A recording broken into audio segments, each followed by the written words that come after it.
নেককার দিনদার বউ চাইব একজনের কাছে, তিনি কে?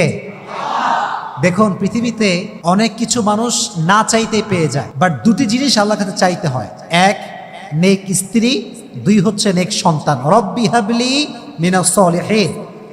আল্লাহর কাছে চাইবেন যে আল্লাহ তুমি আমাকে ভালো বউ দাও, তুমি আমাকে ভালো স্ত্রী দান করো, তুমি আমাকে নেক সন্তান দান করো।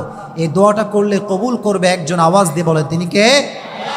একবার নবীজি সাহাবা একরামদের মাজলিসে বসে আছেন, যেমন ভাবে আমি আপনাদের সামনে বসে আছি। নবীজির সামনে কয়েকশো সাহাবা বসে আছে।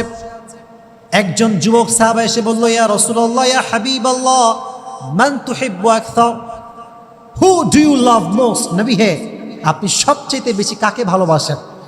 আরব বিশ্বে তখন বউকে ভালোবাসা এক কাপুরুষতা মনে করা হতো। যে বউকে ভালোবাসা তাকে বলা হতো কাপুরুষ।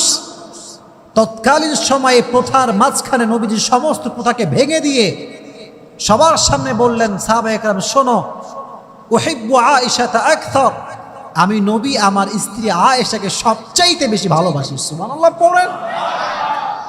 আমি আমার বউকে সবচাইতে বেশি ভালোবাসি। দেখছেন কত সুন্দর হাদিস, সবার সামনে ওপেনলি বলছে আমি আমার বউকে বেশি ভালোবাসি। এক নাম্বার হাদিস। দুই নাম্বার হাদিস, এটা হচ্ছে এক মজার হাদিস। মানে যতগুলো হাদিস বলবো তার মাঝে এটা একটা অসাধারণ হাদিস। দেখেন, আমাদের হুজুররা যারা আমরা আছি, আমরা বড় খ্যাত। খ্যাত বোঝেন? ব্যাকডেটেড, আনস্মার্ট, কি যে বোঝে না তাও বোঝে না, তাও যে বোঝে না তাও বোঝে না। আমাদের অবস্থা হচ্ছে এইরকম।